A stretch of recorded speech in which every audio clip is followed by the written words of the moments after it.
মাসুম আহমদ, আপনি লিখেছেন বেইলি রোডের অগ্নিকাণ্ডে এক নারী সাংবাদিক মারা গেছেন। মেয়েটির নাম ছিল বৃষ্টি খাতুন।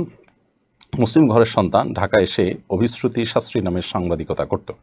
নিজেকে হিন্দু পরিচয় দিত, মন্দিরে পূজা করত। ফলে তার পরিচয় নিয়ে ধূম্রজাল সৃষ্টি হয়। তার লাশের সৎকার কিভাবে হওয়া সঙ্গত?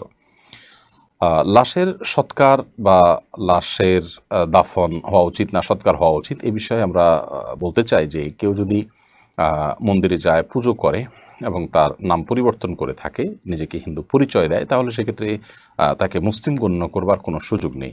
বাবা মার এখানে আবেগ থাকতে পারে, ভালোবাসা থাকতে পারে, তাদের খারাপ লাগা কাজ করতে পারে, কিন্তু বাস্তবতা হলো যে সন্তান সন্ততি যখন তারা ছোটবেলা থেকে দিনই শিক্ষা, পর্যাপ্ত দিনই শিক্ষা না পায় এবং পরিবার থেকে দিনের চর্চার যখন ঘাটতি থাকে, তখন নানাভাবে তারা বিপদগামিতার পথে চলে যায়। ইসলাম শরিয়ার দৃষ্টিকোণ থেকে কোনো মানুষ যদি এমন কোনো কাজ করে যেটির ফলে সে ইসলাম থেকে খারিজ হয়ে যায়, যেমন সে শিরকে লিপ্ত হলো প্রকাশ্যে, তাহলে সে আর মুসলমান থাকে না। তো এরকম ব্যক্তি অবস্থায় যদি মৃত্যুবরণ করেন, তাহলে সেক্ষেত্রে তাকে মুসলমানদের কবরে দাফন নয়, বরং হিন্দুদের নিয়ম অনুযায়ী তাকে তারা সৎকার করবে।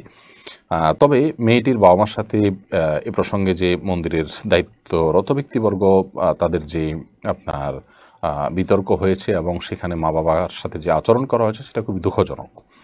শুধু এইটুকু বলবো। এবং সেই সাথে আমাদের অনেক বাবা মার জন্য এখানে শিক্ষার বিষয় রয়েছে। আমরা মেয়েদেরকে, ছেলেদেরকে উচ্চশিক্ষার নামে যেখানে সেখানে পাঠাচ্ছি, তাদের দিন ইমান সব ধ্বংস করছি। বেইলি রোডের অগ্নিকাণ্ডে এ মেয়ে এভাবে মারা যাবে, সে নিজে অথবা তার বাবা মা কেউই চিন্তা করেনি, আমরা কেউ জানতাম না। কিন্তু এখান থেকে সমাজের অত্যন্ত করুণ এবং নিদারুণ একটি বাস্তবতা কিন্তু আমাদের সামনে ফুটে উঠেছে। বিধায় আমরা প্রত্যেকে যার যার জায়গা থেকে সতর্ক হওয়া কর্তব্য। আমাদের সন্তানদের দিনদারিতা, তাদের দিনই শিক্ষা, এটার ব্যাপারে যদি আমরা গাফিলতি করি, তাহলে তার জন্য চরম মূল্য আমাদেরকে দিতে হতে পারে। আমাদের অজান্তে আমাদের সন্তান নষ্ট হয়ে গেলে আল্লাহর কাছে তার জবাবদিহিতা কিন্তু আমাদের আছে। অতএব শিক্ষার নামে তাদেরকে আমরা দিয়ে দিলাম আর যা খুশি করলো, এটি কখনো গ্রহণযোগ্য হতে পারে না। আল্লাহ তাআলা আমাদের সবাইকে হেদায়েত দান করুন, আমাদের জন্য বোধোদয় হয়। সিয়াম এই আইডি থেকে আপনি লিখেছেন, আমার বাবা তার পীরের ছবিতে সেজদা করে আর বিড়বিড় করে কী সব বলে। আমরা এই বিষয়ে কোনো মন্তব্য করলে আব্বু আম্মুর সাথে ঝগড়া করে, ঝামেলা করে। এখন এই বিষয়ে আমরা কী করতে পারি?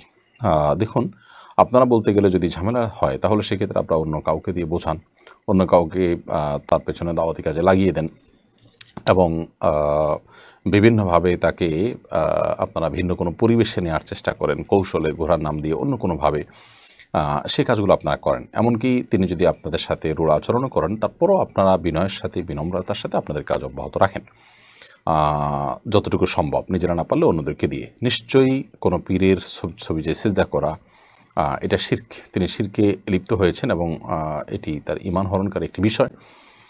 এই বিষয়টি বোঝার মতো ক্ষমতা তার নেই, তার জন্য চোখের পানি ফেলে আল্লাহর কাছে দোয়াও করতে থাকেন। আবু হুরায়রা রাদিয়াল্লাহু তাআলা আনহু তার মায়ের জন্য নবী করিম সাল্লাল্লাহু আলাইহি ওয়াসাল্লামের কাছে হেদায়েতের দোয়া চেয়েছেন এবং নবী সাল্লাল্লাহু আলাইহি ওয়াসাল্লাম তার মায়ের জন্য কিন্তু হেদায়েতের দোয়া করেছেন। অতএব বাবা মা যখন বিপদগামী হয়, তাদের জন্য সন্তান হিসাবে আমরা যদি সর্বোচ্চ আন্তরিকতার সাথে, সর্বোচ্চ গুরুত্বের সাথে দোয়া করতে থাকি, আল্লাহ সুবহানাহু ওয়া তাআলার কাছে কায়মনোবাক্যে প্রার্থনা করতে থাকি, আল্লাহ সুবহানাহু ওয়া তাআলা হেদায়েত তাদেরকে দিতেও পারেন। আমরা চেষ্টা করার দায়িত্ব আছে, চেষ্টাটা সর্বোচ্চভাবে করব এবং সার্বিকভাবে করব। আল্লাহ তাআলা তৌফিক দান করুন। মাহমুদুল হাসান লিখেছেন, ইন্ডিয়ান এক ধনকুবেরের ছেলের প্রাক বিবাহ নিয়ে মিডিয়া ব্যাপক তোলপাড় হয়েছে। আমাদের মুসলিম সমাজে এটা ছড়িয়ে পড়ার আশঙ্কা আছে। প্রাক বিবাহ ব্যাপারটাকে কিভাবে দেখেন? দেখুন, একজন মুসলিম আর একজন নন মুসলিম, এই দুই ব্যক্তির আইডিওলজিতে, এই দুই ব্যক্তির লাইফস্টাইলের মধ্যে সম্পূর্ণ আপনার ভিন্নতর চিন্তাভাবনা থাকবে এবং দৃষ্টিভঙ্গি থাকবে। একজন মুসলিমের দৃষ্টিভঙ্গি হবে এই যে তিনি তার প্রত্যেকটা কাজকে তার রবের আদেশ নিষেধের অনুপাতে করবেন। যেহেতু তার রবের সামনে তাকে দাঁড়াতে হবে, সে বিশ্বাস তার আছে, সে ঈমান তার আছে। বিবাহের মধ্যে ইসলাম প্রাক বিবাহ বলতে কোনো কিছু রাখেনি। প্রাক বিবাহ বা বিবাহ পূর্ববর্তী তথাকথিত বোঝাপড়া ইত্যাদি নামে যত কিছু হয়ে থাকে, এগুলো ইসলামের শরীয়তের দৃষ্টিকোণ থেকে সবগুলোই হলো জেনা বা ব্যভিচার। আমরা আমাদের সমাজেও দেখি যে আজকাল অনেকে এঙ্গেজমেন্ট নামে অনুষ্ঠান করে থাকেন। এ জাতীয় অনুষ্ঠানগুলোর কোনো ভিত্তি শরিয়াতে নেই। বিশেষ করে অনুষ্ঠানগুলোকে কেন্দ্র করে যে গুনাহ হয়ে থাকে, তা হলো পাত্রপাত্রী একে অন্যের সাথে স্বামী স্ত্রী সুলভ আচার আচরণ, ওঠা বসা, একান্তে থাকা ইত্যাদি তারা করতে থাকে এবং এগুলো কোনো দোষী বিষয় মনে করা হয় না। মনে করা হয় একটু বোঝাপড়ার জন্য এটা বরং আরও দরকার আছে। হঠাৎ করে অচেনা একটা মানুষের কাছে কীভাবে থাকে, এরকম একটা কথা আমাদের সমাজে প্রচলিত আছে। দেখুন, আমি প্রায় বলার চেষ্টা করি যে আমাদের পূর্বপুরুষ যারা ছিলেন, আমাদের বাপদাদারা যারা ছিলেন, আমাদের চোখের সামনে যাদের আপনার সাংসারিক জীবনের একটা অংশ, শুরুর দিকের একটা অংশ আমরা আমাদের ছোটোবেলায় দেখেছি, তাদের ক্ষেত্রে আপনি দেখবেন যে তথাকথিত বোঝাপড়া বলতে বা এঙ্গেজমেন্ট বলতে কোনো কিছু আজকাল যেটা আছে বা দেখি আমরা, তার কোনো কিছু কিন্তু তাদের আমলে ছিল না। কিন্তু তাদের মধ্যে বোঝাপড়াটা এত ভালো যে আজকাল তরুণদের মধ্যে বোঝাপড়া এতটা ভালো নেই। তরুণরা দাম্পত্য জীবনে এতটা সুখী নয় তারা যতটা সুখী। অতএব আল্লাহর বিধানের বাইরে কোনো এক্সপেরিমেন্টেই আমাদের শান্তি আসতে পারে না। আমরা সাময়িক আনন্দ হয়তো পেতে পারি, চূড়ান্ত ভাবে সেটার জন্য চরম মূল্য আমাদেরকে দিতে হবে, যেটা দিতে হচ্ছে প্রতিনিয়ত বিভিন্ন ক্ষেত্রে আমরা দেখতে পাই। তো এই জন্য এই ধনীকুবেরের ছেলের আপনার প্রাকবিবাহ, সেটা দেখে আমাদের মধ্যে যদি প্রাকবিবাহ সম্পর্কে ইতিবাচক ধারণা তৈরি হয়, সেটি হবে দুঃখজনক, এটি হবে ইমানের পরিপন্থী বিষয়।